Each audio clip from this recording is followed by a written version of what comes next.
Hey, what's up, sports fans? Welcome to Common Sense Sports Talk. My name is Andrew Freeman, and in today's episode, I'm going to be recapping Week 2 of the 2019 NFL season while also doing a brief preview and predictions for the upcoming weekend of games for Week 3.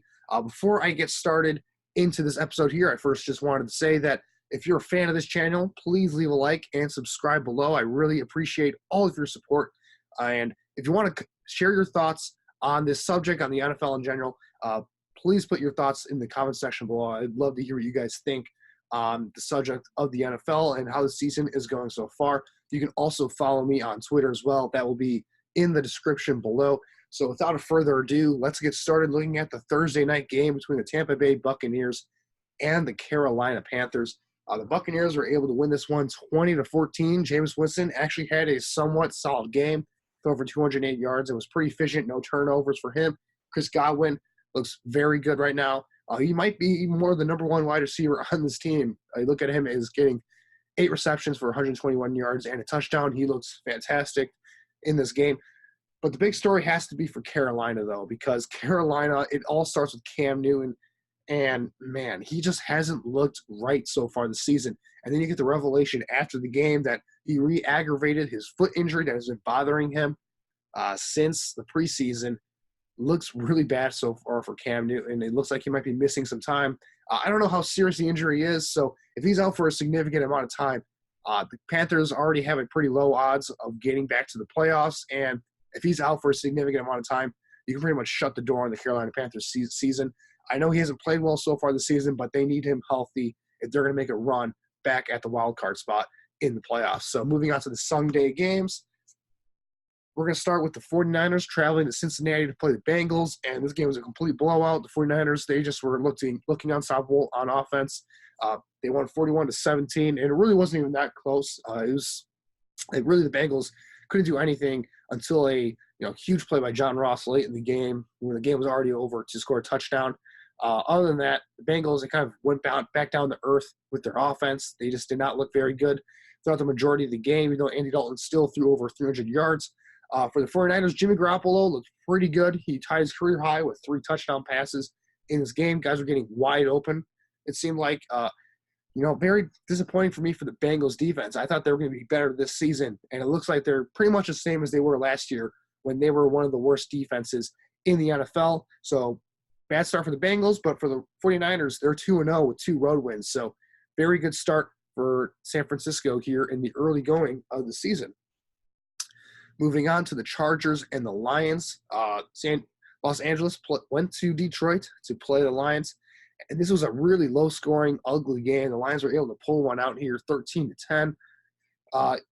It was tough for the Chargers because it looked like they were going to break it open at some point late in the game. Justin Jackson had that long touchdown run, I believe that was called back due to a holding penalty. That kind of just sunk their momentum right then and there. And then Matthew Stafford hitting the go-ahead 31 touchdown pass to Kenny Golladay midway through the fourth quarter. The Chargers had a chance to either get the win or tie the game late in the fourth with under 2 minutes left.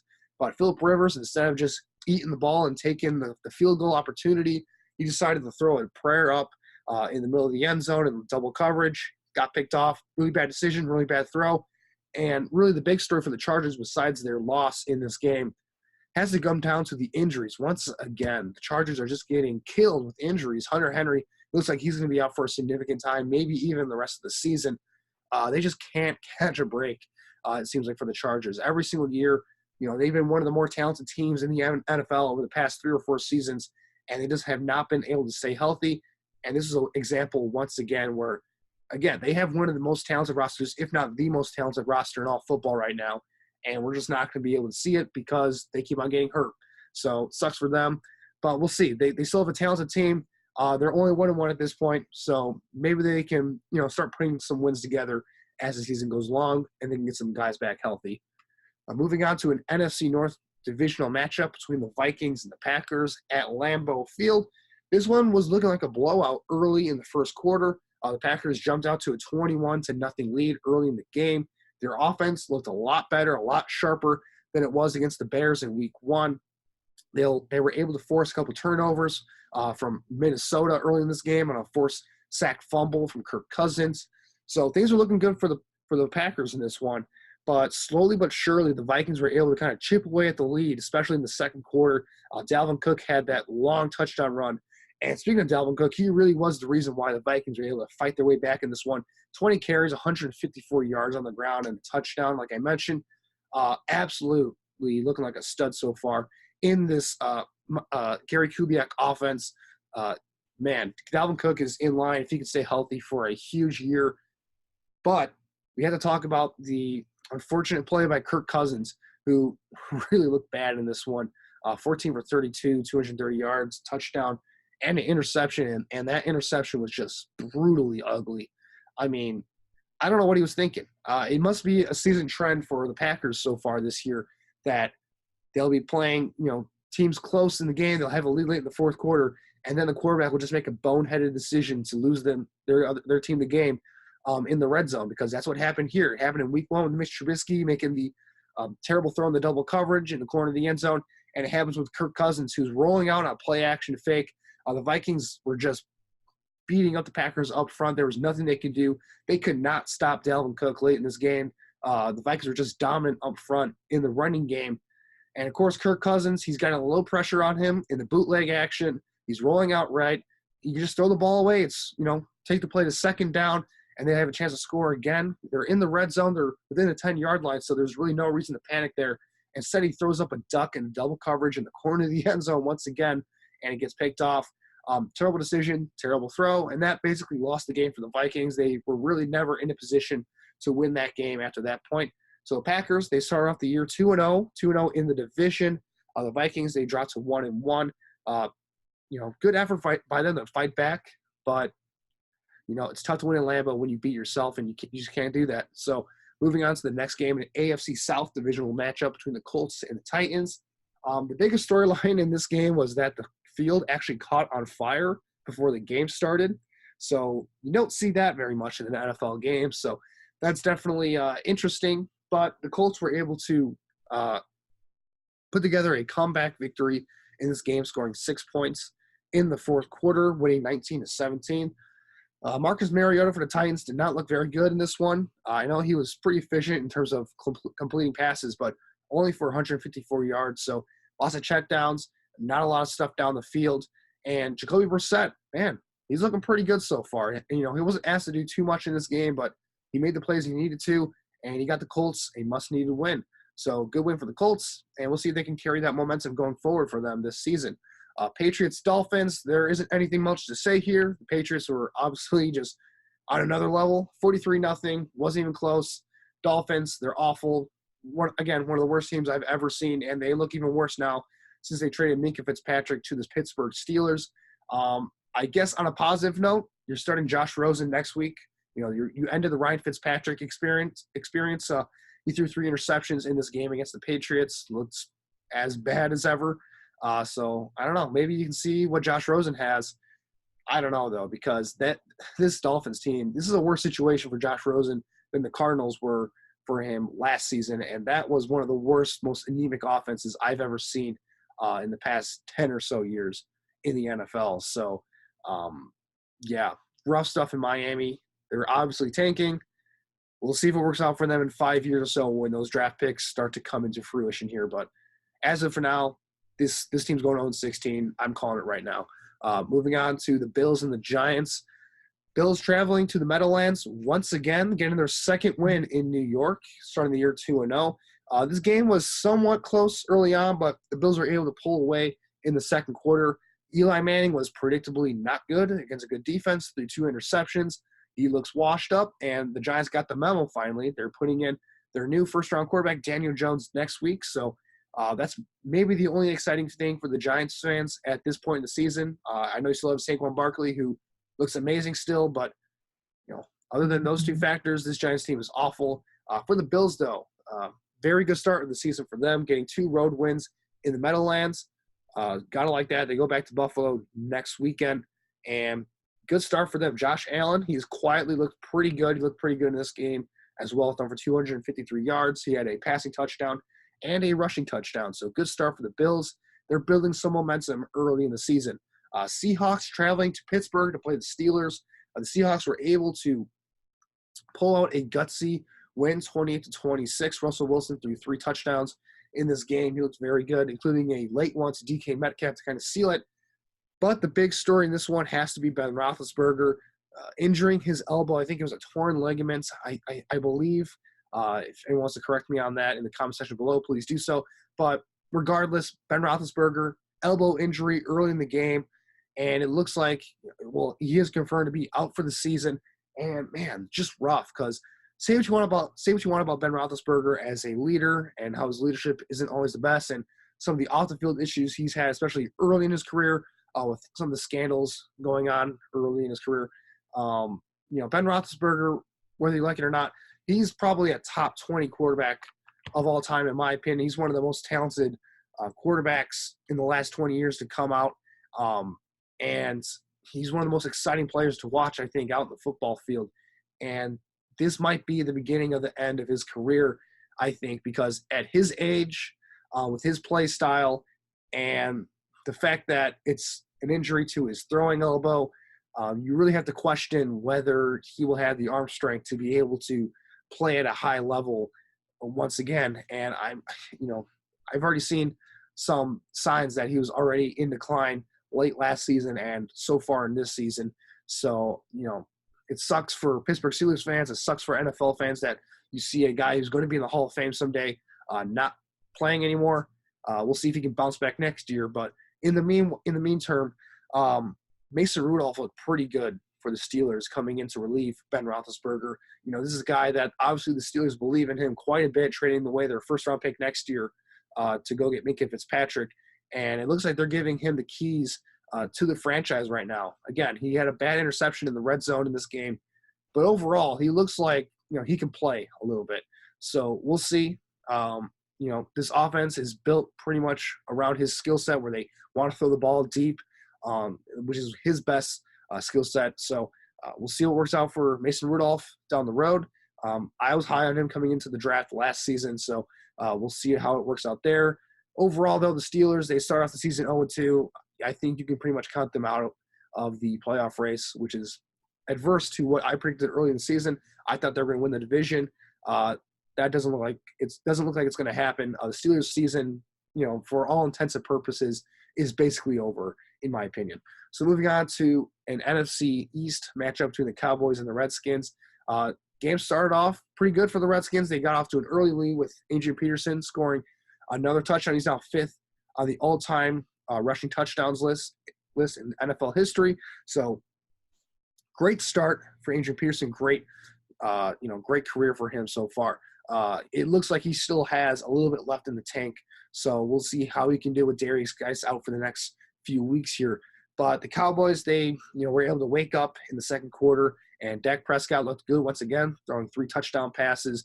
Very efficient, only 4 incompletions in this game.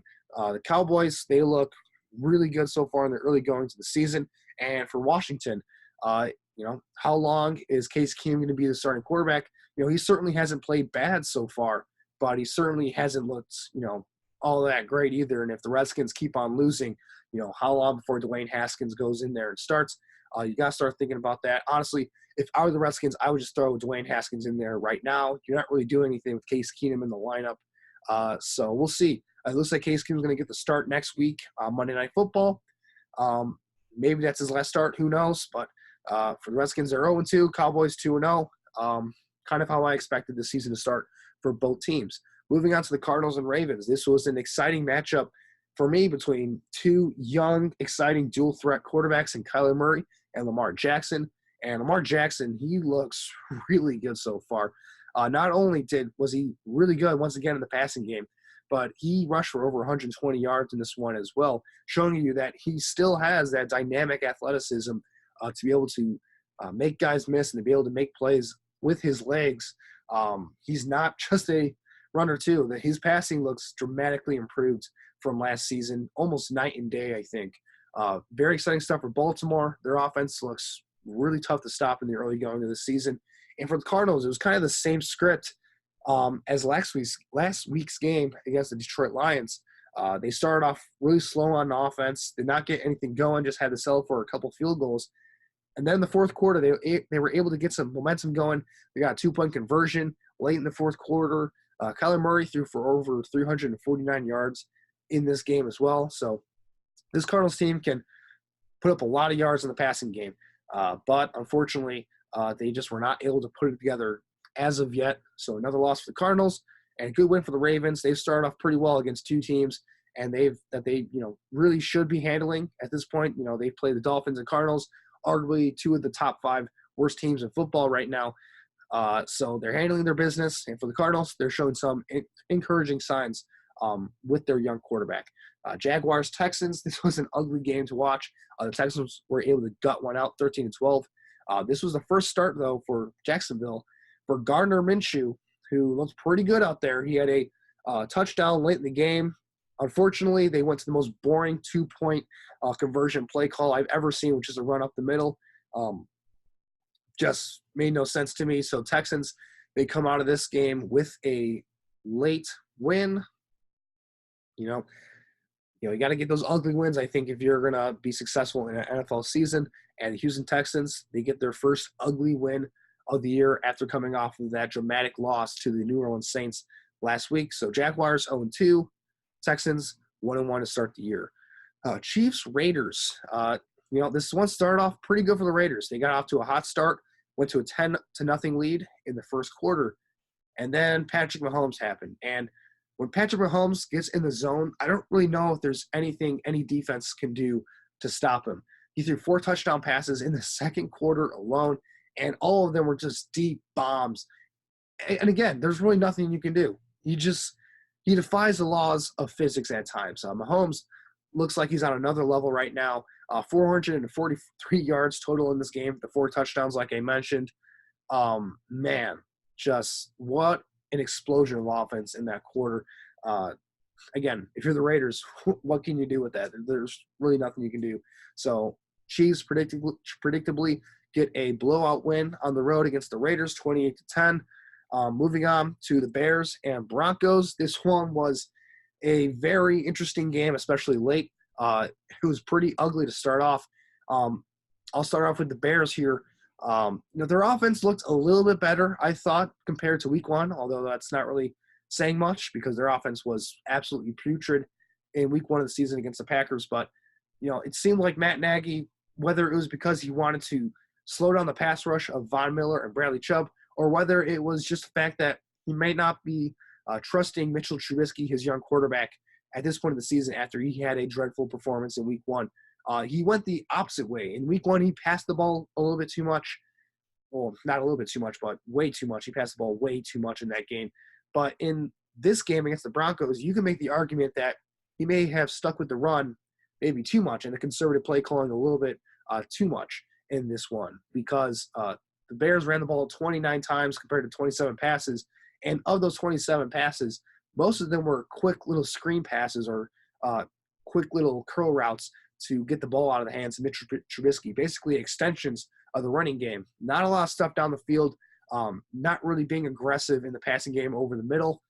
Again, I don't know if that's because they didn't want Von Miller and Bradley Chubb to take over the game or, Matt Nagy just doesn't want Mitch Trubisky to lose the game for him because they have such an amazing defense. But, the offense, they were able to put one drive together in the third quarter where Cordell Patterson, he had a big run.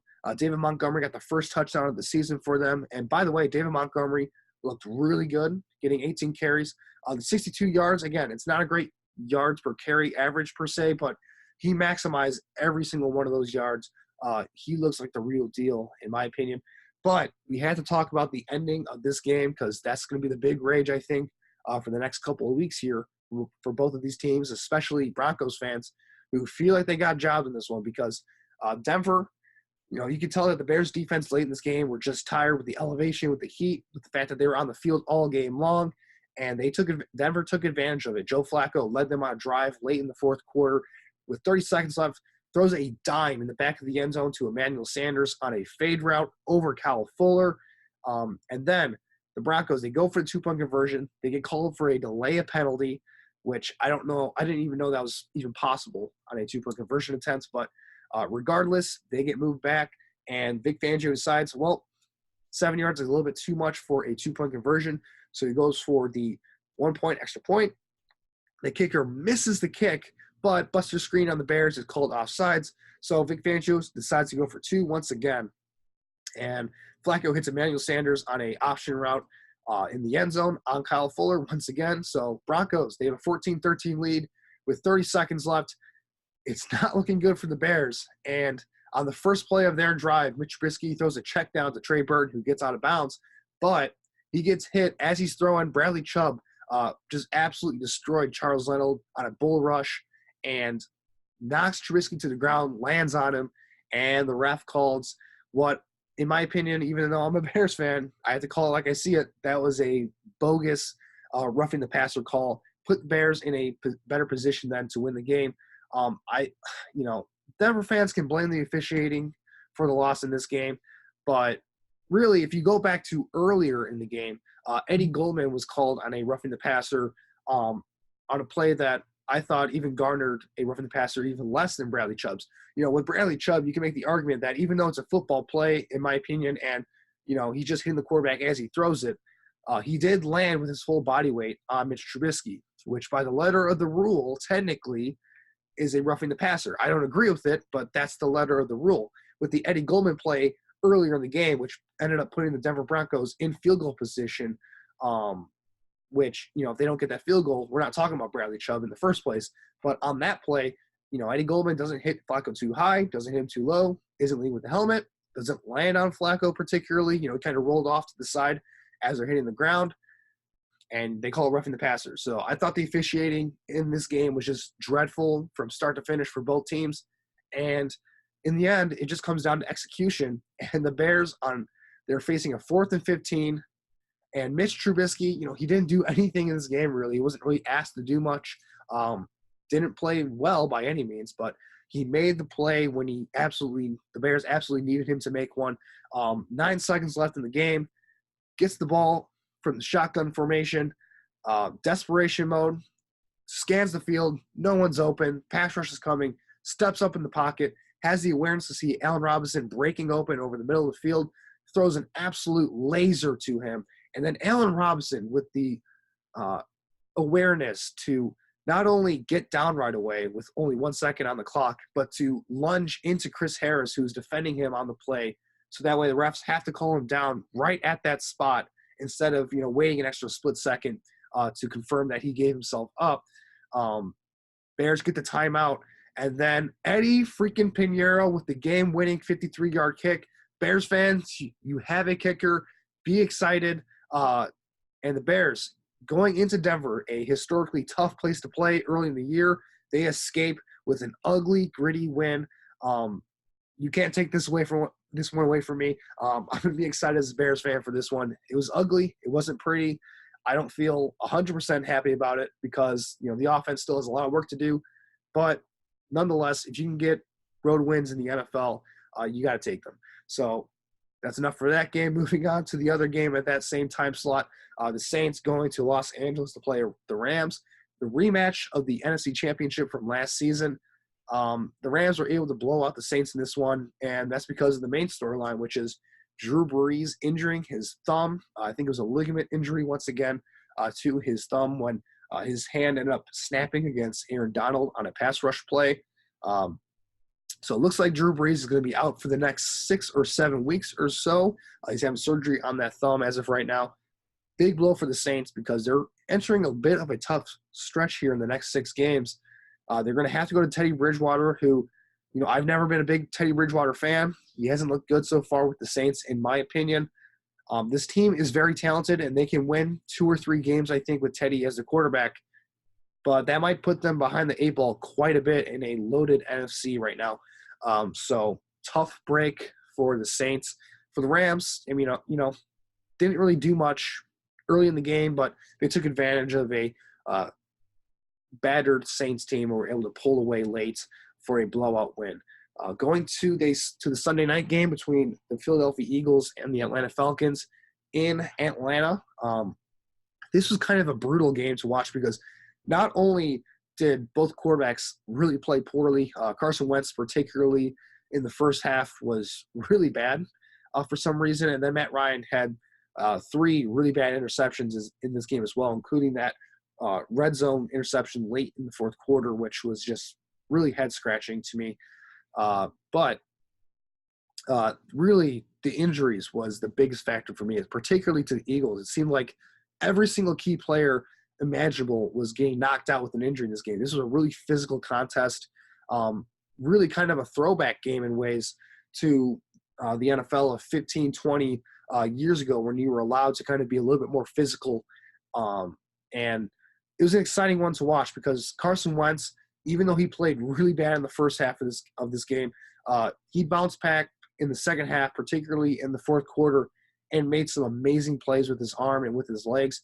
I think about that one. I think it was either a third or fourth down or something like that, where he's getting hit. His knee's just about to hit the ground, and he was able to have enough arm strength hit Nelson Aguilar to convert a first down. That play was just amazing to me. But, of course, the Eagles, they take a lead late, and then Matt Ryan screen pass to Julio Jones, who takes it the distance on a 54-yard screen play. Just amazing stuff from an amazing player in Julio Jones. And then Philadelphia Eagles, they were not able to mount the comeback to drive down the field and get the touchdown and get the win. So the Falcons survive a Monday night win against the Eagles 24-20. Moving on, Sunday night game. Speaking of Monday night, Browns were playing the Jets, kind of a celebration of the first Monday Night Football game. If you don't know, the first Monday Night Football game, I believe, was in 1970 or 1971, and it was between the New York Jets and the Cleveland Browns. Joe Namath was the quarterback for the Jets, and, man, I'm telling you, the Jets could have used Joe Namath because Sam Darnold was out with mono. He got diagnosed with mono earlier in the week. He's out for at least a month or so, so they're going with Trevor Siemian to be their quarterback. And he had just a horrific ankle injury in this game. So they had to go to their third-string quarterback, Luke Falk. And predictably, the Jets were really bad on offense. But the Browns weren't really much better. It seemed like the Browns were doing everything they could offensively to keep the Jets in this game. Baker Mayfield looked really bad, I thought, in this one. He had that great throw to Odell early on the first drive of the game down the sideline where Odell made a ridiculous catch, one-handed grab, really showed out here tonight, Odell Beckham Jr., and he eventually made the game-breaking play in the third quarter on that screen pass and that 89-yard touchdown. Just absolute spectacular performance from Odell Beckham Jr. He was the reason why the Cleveland Browns were able to put up enough points in this game to make this a comfortable win. But if you're the Browns, I mean, there's no reason for the Jets to be even close in this game. Like, the Browns should have won this one by 30 or 40 points. It really has to be concerning, I think, for Baker Mayfield to not be playing at the level that I thought he was going to be playing at this point in the season. He hasn't looked quite as good as he was last year, especially near the end of that season. So that's something to monitor in Cleveland. But moving on to the slate of Week 3 games, those are my thoughts on Week 2. Let's move on to Week 3. The Thursday night has already gone on between Tennessee and Jacksonville. Jacksonville got the win.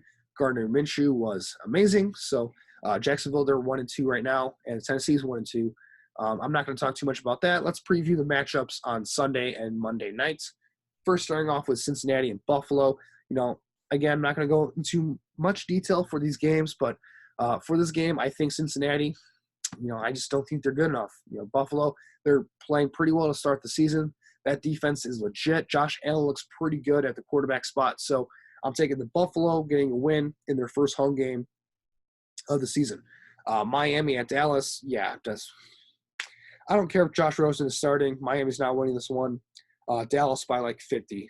If they're not winning by 50 in this one, then I will be very disappointed in the Cowboys. But Denver at Green Bay, this is an interesting one because even though Green Bay is typically almost impossible to beat at Lambeau Field, especially in the past 25 or so years when you've had Brett Favre and Aaron Rodgers as your quarterbacks, I'm actually going with Denver in this one. Vic Fangio, he typically does a great job of scheming against Aaron Rodgers in that Green Bay offense.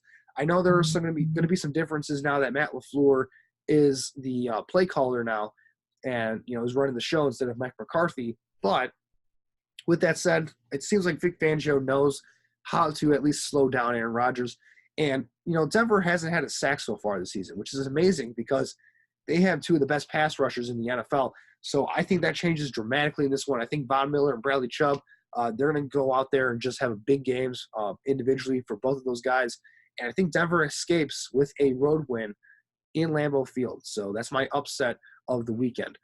Atlanta going to Indianapolis.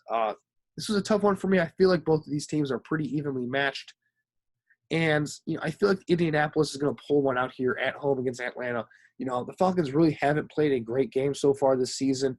I still have questions about their defense, and Matt Ryan hasn't looked particularly good whatsoever so far this season either. He's had 5 interceptions so far in 2 games. Again, these teams are pretty evenly matched talent-wise, so I'm going to go with the home team here, Indianapolis, getting the win. Baltimore going to Kansas City. This, to me, is the game of the week. I'm really excited to see what Lamar Jackson and Patrick Mahomes are going to do now that these guys are kind of the face of the AFC in terms of young quarterbacks. Lamar Jackson, he continues to impress me as a passer, and he's going up against the Chiefs defense that really doesn't really have, much talent in the secondary. So I think he could put up some numbers in this one.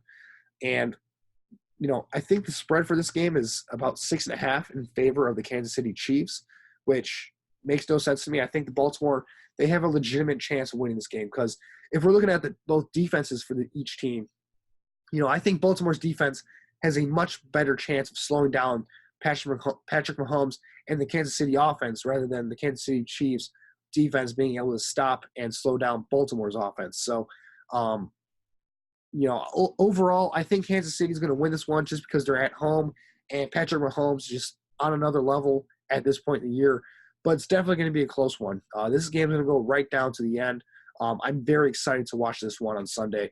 Oakland going to Minnesota. Minnesota's going to win this one at home. Dalvin Cook's going to have another big game. And Minnesota, their defense just is really good at home. So I think Minnesota's going to win this one pretty handily. New York going to New England to play the Patriots, the Jets. Take New England by like 30 points in this one. This one's going to be a blowout. Luke Falk's getting the start once again. And, no chance for the Jets in this one. Detroit Lions going to Philadelphia to play the Eagles.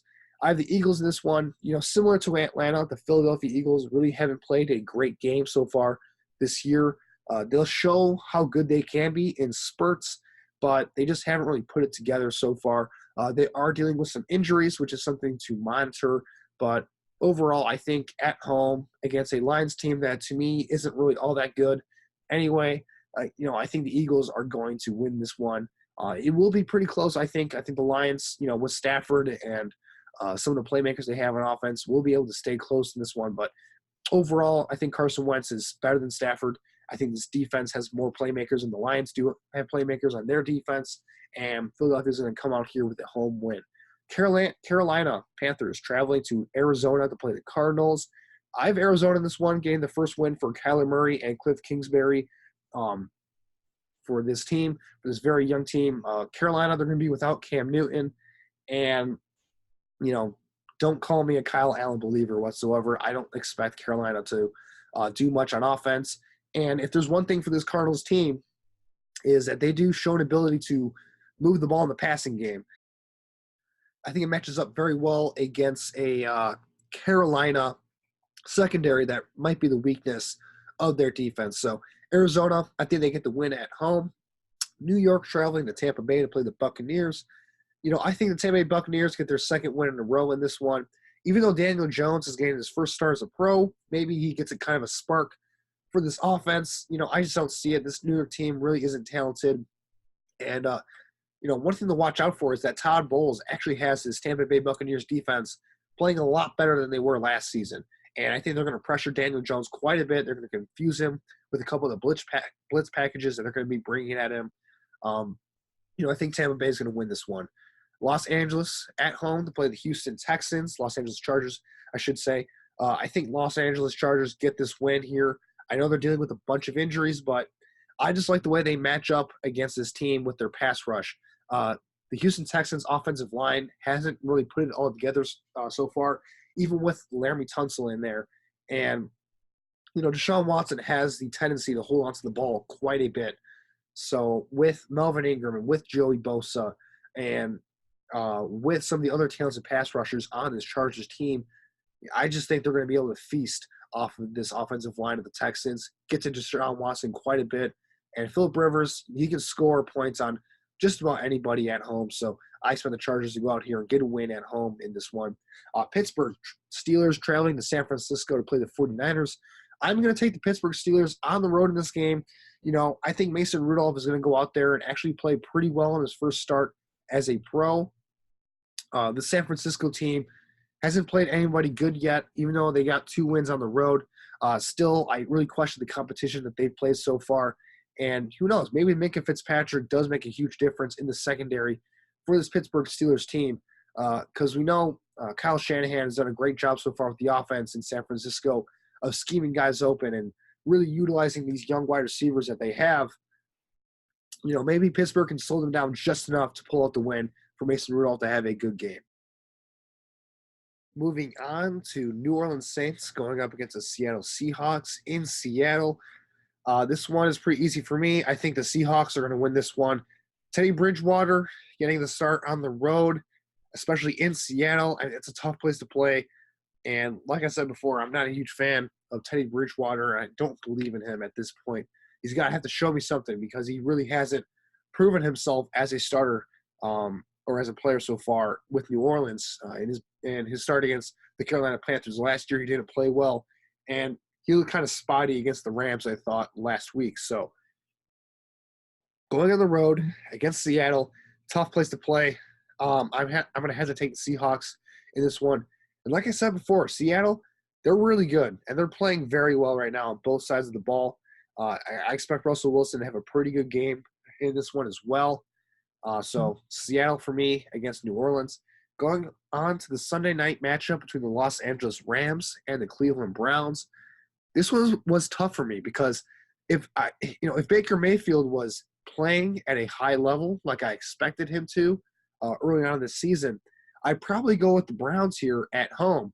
But with the fact that Baker Mayfield just hasn't looked right so far this year, and just because the Los Angeles Rams, their defense has been a bit better than I thought they would, and of course they are still explosive on offense, even with Todd Gurley kind of managing his injury, and still I'm not a huge fan of Jared Goff, but their offense is still very explosive nonetheless.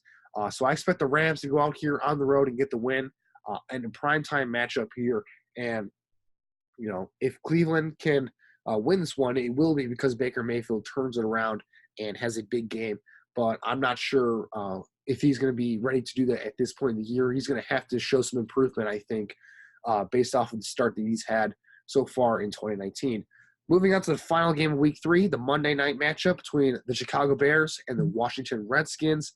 I have the Bears winning this one on the road in a primetime matchup. Even though the offense has looked pretty bad so far in the early portion of the season, I think it's important to be patient with this offense. They looked pretty bad early in the year last season, and they kind of figured it out in the middle portion of the season. I think they're going to be able to do that in this one against Washington, who, has a bit of a weaker defense, especially in the secondary. Even though Jonathan Allen is going to be healthy enough to play in this one at the defensive line position for them, there are still a bunch of holes at cornerback and safety for this team. So I think the Bears, they're going to have their best offensive performance of the season. I think Mitch Trubisky bounces back from a rough first 2 weeks of the year and puts together a solid performance. He's going to throw a couple of touchdown passes, I think, in this one. I expect the Bears to score in the upper 20s, maybe low 30s in this game. And that might be benefited from their defense getting a couple turnovers here off of Case Keenum, who, he plays a high-risk, high-reward type of style. And, the Bears have been around the ball quite a bit, I think, on defense so far to start the year. They could have had a lot more turnovers in the Packers game and in the Broncos game. And whether due to a bad bounce or just, not being able to capitalize on the opportunities presented to them, the turnovers and the sacks, they're coming. I just have a feeling about this. I think this game is going to be where they finally get that breakout defensive performance, get a couple turnovers, maybe even score a touchdown in this one. So that's my expectations. I think the Chicago Bears are going to win this game pretty convincingly on the road on Monday night. So those are my thoughts on Week 2 and Week 3 of the NFL season. Let me know what you guys think in the comment section below. Thanks, guys, for watching.